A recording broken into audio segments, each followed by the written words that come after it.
Hey guys, and welcome to the very first episode of Drinks with Drea, which is going to be a podcast segment here on my channel where I interview fun people while they give me a drink of their choice, alcoholic, non alcoholic, totally up to them. I'm here with my friend Brian. Brian, say hi. Hi. So what are we drinking today? What is this in front of me? This is Patty's Irish Whiskey. It is $22 for an entire 750 milliliter bottle, and that makes it worth it. Hell yeah, cheers. Cheers. Oh my god, you did the whole thing? Was I supposed to do that? You don't have to. Okay, I don't think I will. Don't It's do the not whole that thing. bad. It's not that bad. It's not that bad. I was expecting worse. No, it's pretty mild. Yeah, this is pretty okay. It's actually really not that bad. Yeah, it's made in cork. Maybe I can shoot whiskey. Yeah, they come. You can get it in in a case, and it comes with a old fashioned newspaper around it too, with facts about the whiskey. That's really fun. That's very cute. And then our vodka cran here as a chaser because I am a coward. Coward hour. Yeah, I didn't think I could do it. I can sip this though. This is fine. Um so yeah, we're going to be talking and chatting today about poetry and writing, something that we're both very passionate about. So starting off, when did you start writing? When did you kind of get into poetry? Because for me, I always loved reading and writing, but I really fell in love with poetry, I would say like in college, Yeah. when I could actually understand it. Yeah.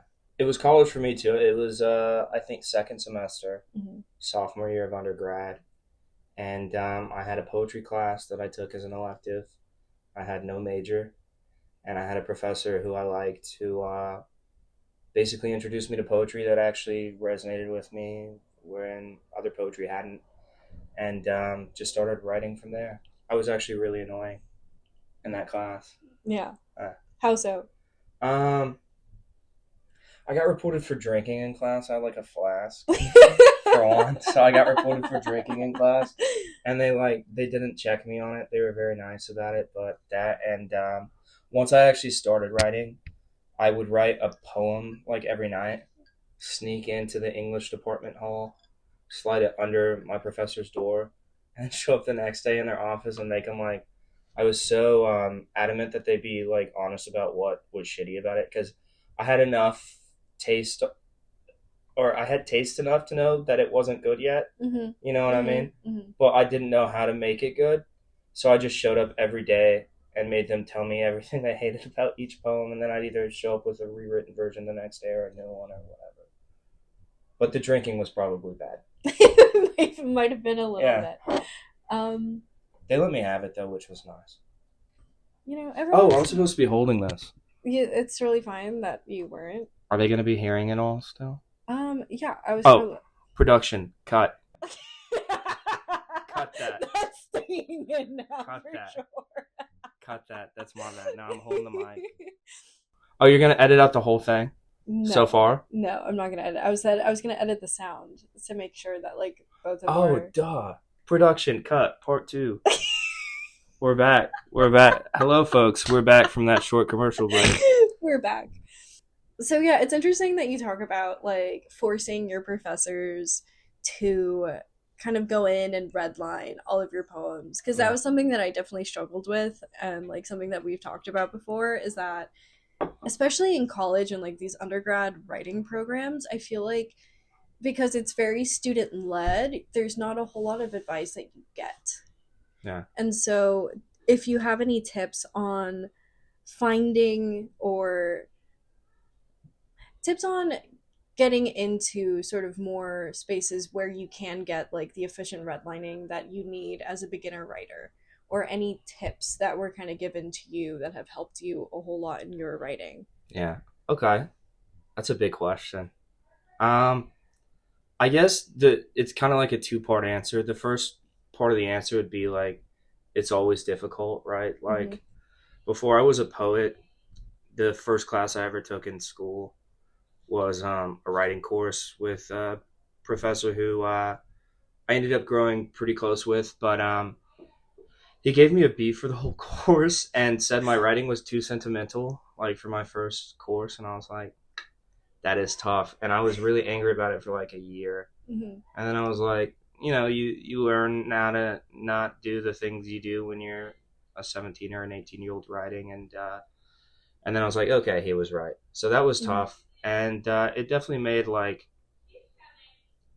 in the early part of that relationship, asking him for any advice tough because I just assumed he wouldn't like it. But then you find people you're comfortable with Mm-hmm. and it becomes easy. And some of that is just like initiating and forcing yourself to be comfortable around other writers, especially writers who are like in your own mind maybe better than you at Mm-hmm. it. But there's also, there's writing groups, there's MFAs if that's the way you decide to go. There's internet people that do that stuff. I sometimes I lurk like those forums, Mm-hmm. Mm-hmm. and I'm like, okay, people get their kicks this way.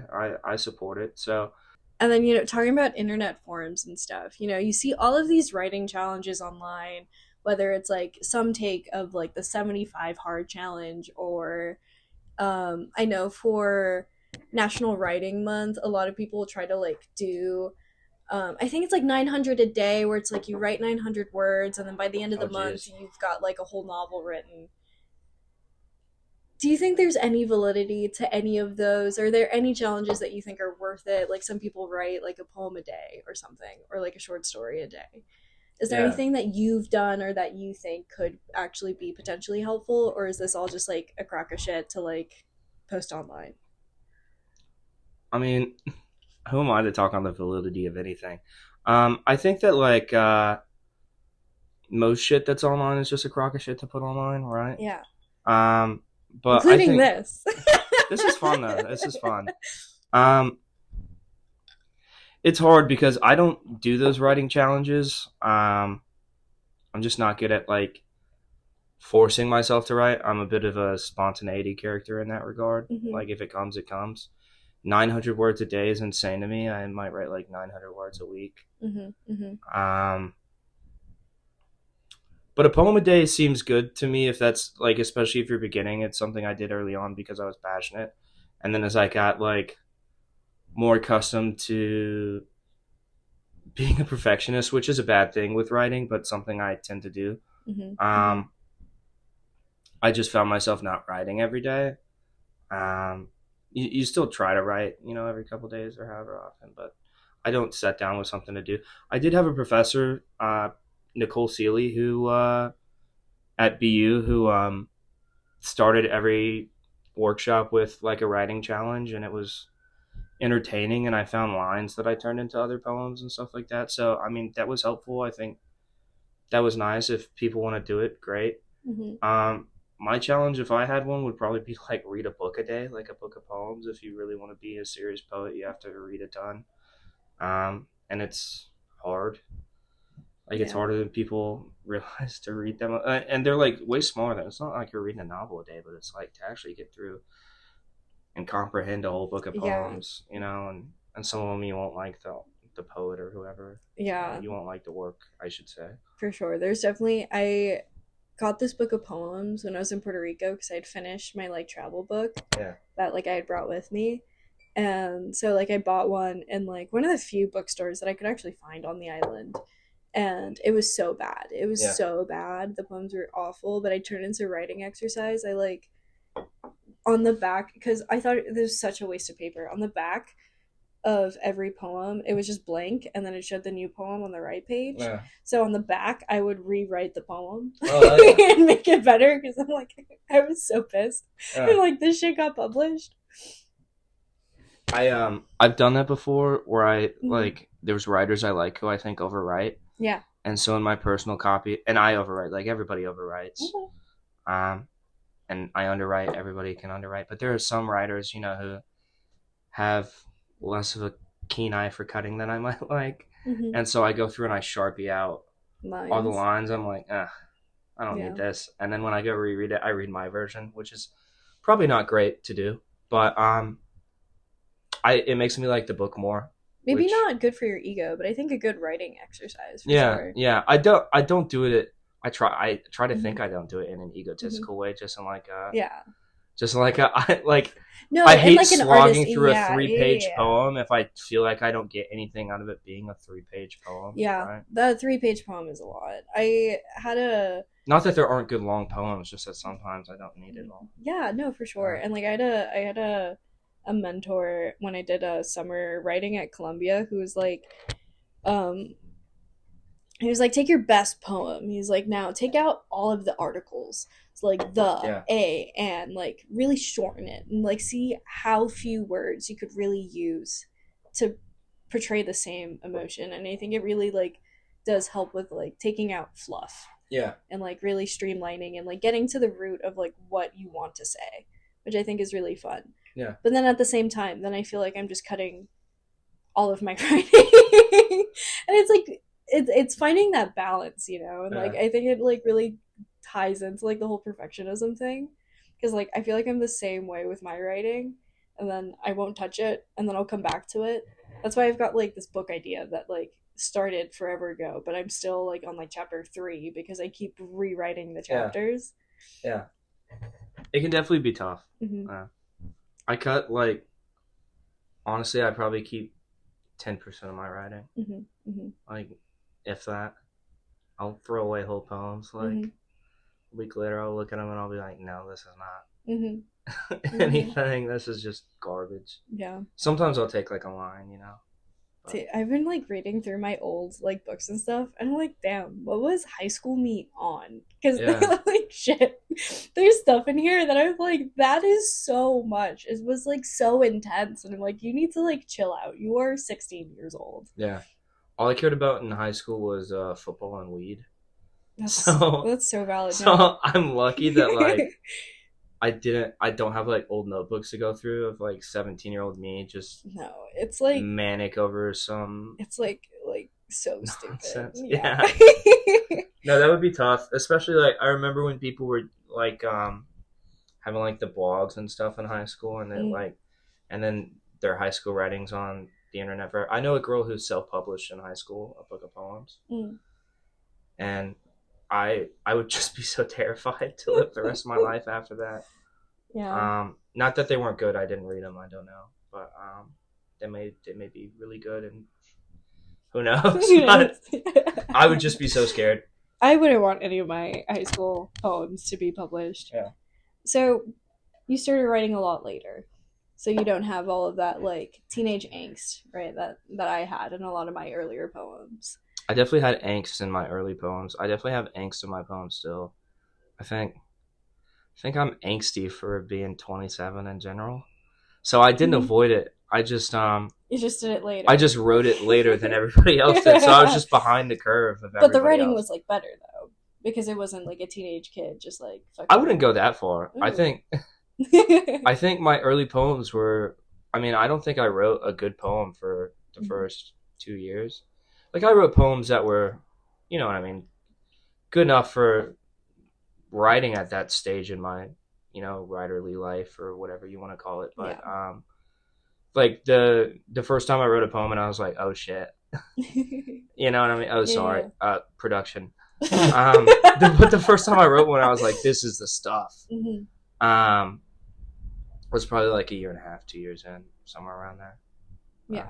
so I didn't get to just skip all that by writing later in life. It And just there's came people who start later. like, what I'm jealous of is the people who start writing at like 50, like they like retire early or whatever, and then Hmm. they go become like award winning writers, and it's like, Yeah. hell yeah, dude, like do that shit now. Do it now. Um, We yeah, bleeped out. It's we bleeped. bleep. Oh, you can do that. Yeah, I can do that. Beep. Okay, let's get back to it. Okay, can I clap? Yeah, you can clap.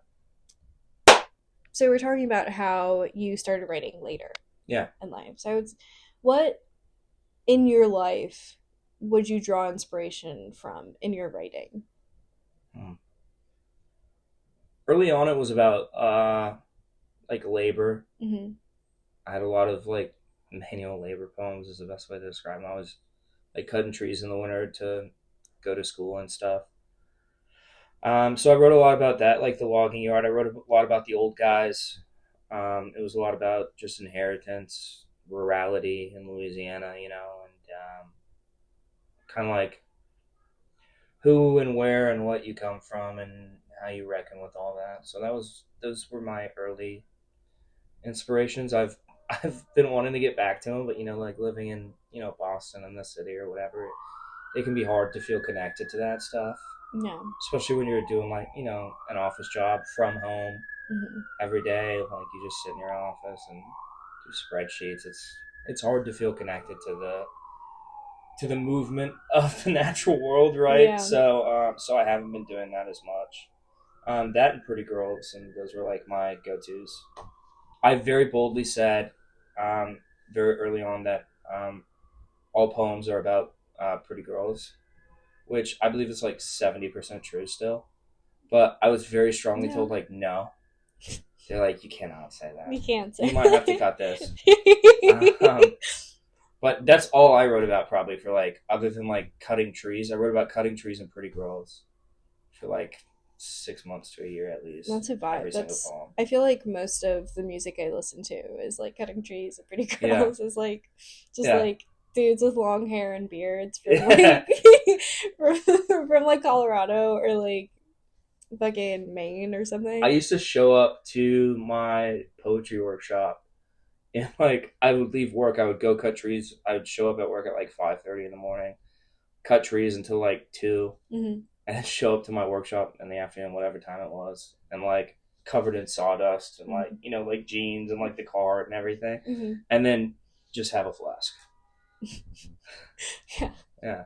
It was like every workshop too. Like all I took for like a whole like year was writing workshops, like different things. And I would just show up like that. Yeah. It was tough. But sorry, I got off on a tangent. No, it's perfect. That's what this is Okay. for, is tangents. Oh, yeah, this too. It's okay. Yeah.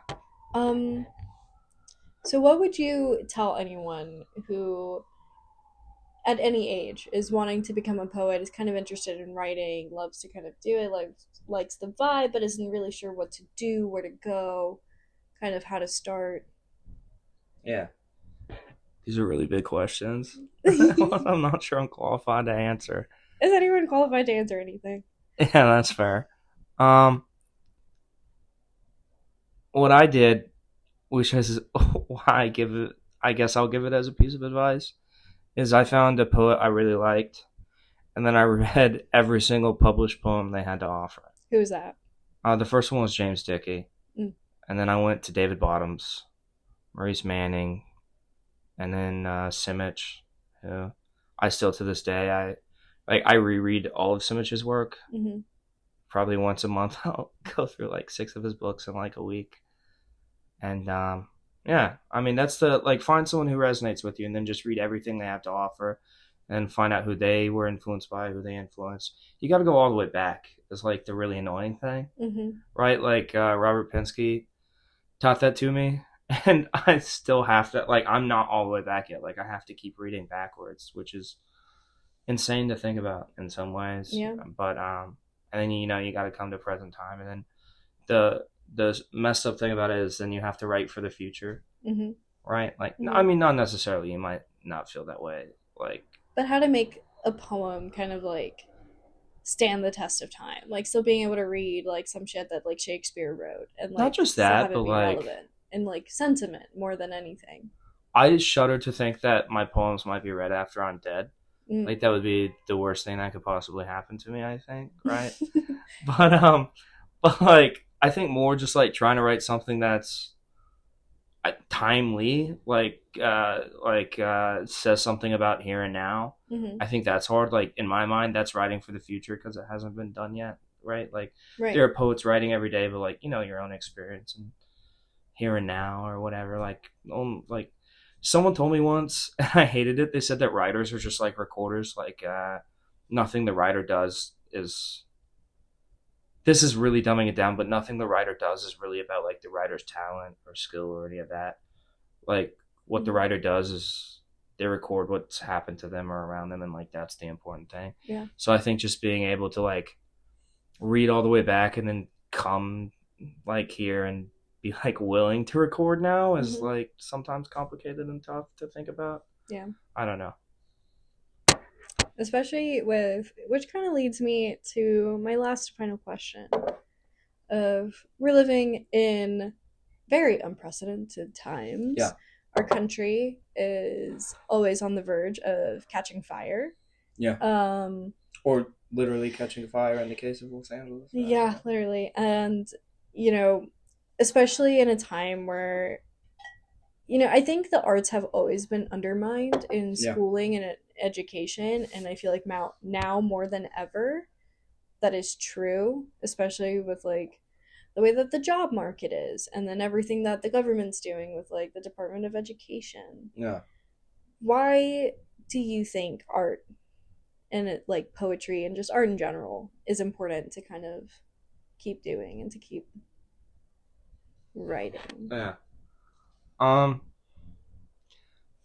on like a selfish level, I think it's important because I enjoy and appreciate it, right? Yeah. Like it's always going to be important to me solely for the fact that like one day I had it and then, up to this point, I haven't wanted to be without it. Um, I think on a broader level, it's important because it creates community, right? Like you were asking earlier about how do you go about getting, advice early on and stuff like that. And it's Mm-hmm. like community is the answer, and you have community in the writing, and you have the recorded history, and then you have community in the getting to the writing if you do it right. Mm-hmm.